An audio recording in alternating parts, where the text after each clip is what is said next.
danas.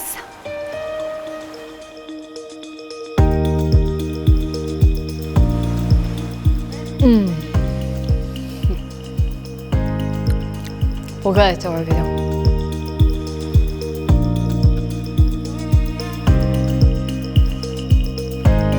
Napravili smo 2 temperirane čokolade, taj recept sam vam pokazala već, pa ćete ga pronaći u jednom od mojih videa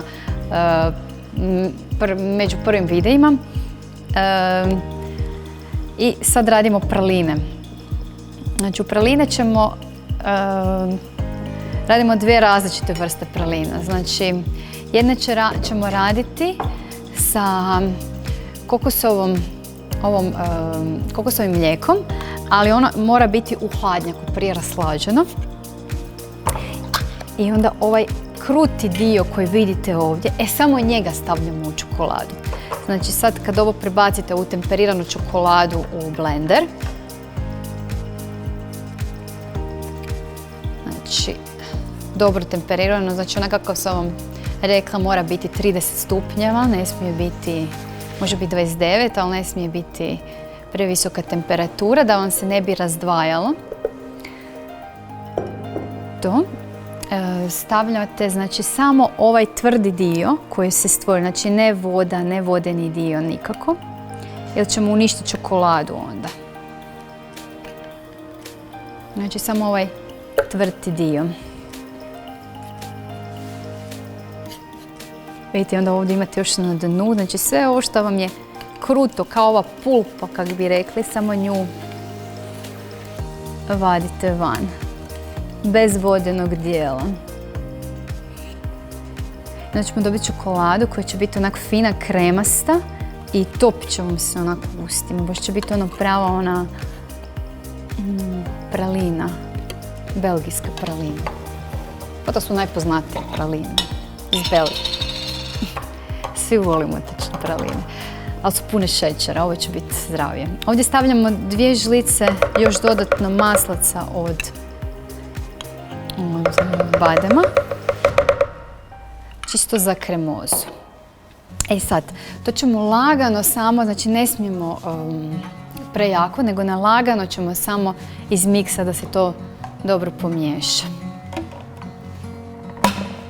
Znači, na lagano.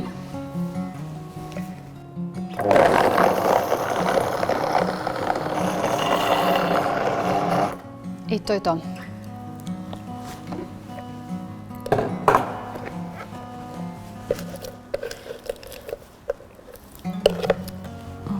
Ova špatula može ići tu. Ovdje ćemo prebaciti. I sad ćemo ovu ćemo spremiti u hladnjak da nam se još lijepo stisne, a mi ćemo napraviti ovu drugu. Drugu vrstu radimo sa maslacem od lješnjaka, kokosovim šećerom i cimetom. Znači isto imamo ovdje jednu temperiranu čokoladu. Prebacujemo ovdje. Dobro. Super. Dodajemo znači kokosov šećer. Dodat ćemo malo cimeta, tako da nam bude lijepa aroma. I lješnjak će dati onu lijepu svoju nekakvih 1 žličicu do pola žličice cimeta. A ovdje stavljamo lješnjake. Znači to je maslac od lješnjaka. Znači možete si kupiti već gotovi ili možete si sami zamljeti u Vitamixu, u blenderu. I to isto sada miksamo kratko. Na isto lagano. Sve lagano zbog čokolade, da nam se ne bi čokolada počela razdvajati.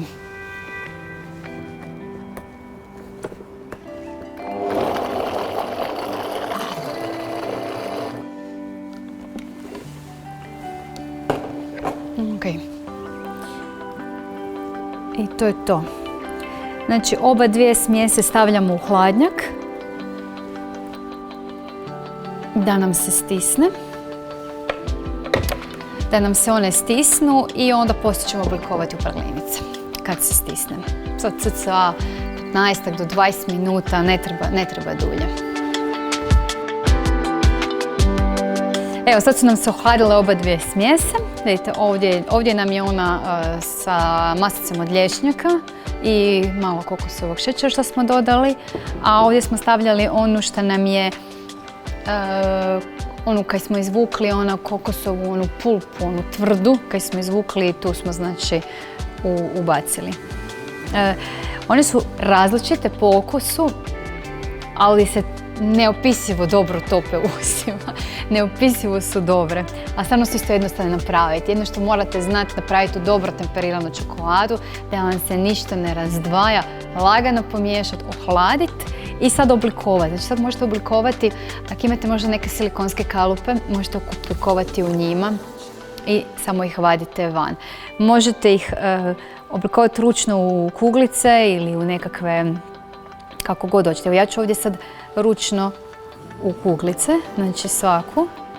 Vidite, one se toliko neopisivo tope, ali su toliko safne da je nevjerojatno.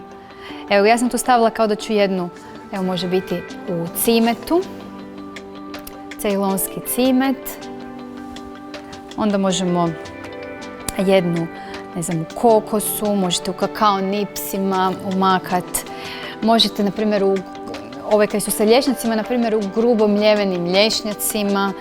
Znači sad je to ono na vama, želje, volje, kako želite si napravite. Ne znam, na primjer, ovdje ćemo sad u kokos. Evo ga. Onda možemo ovdje, imamo, evo, na primjer, za kakao nips. Da, još jedna napomena, znači nemojte staviti smjesu slučajno preko noći u hladnjaku, previše će vam se stvrdnuti i onda ćete moći ove praline napraviti.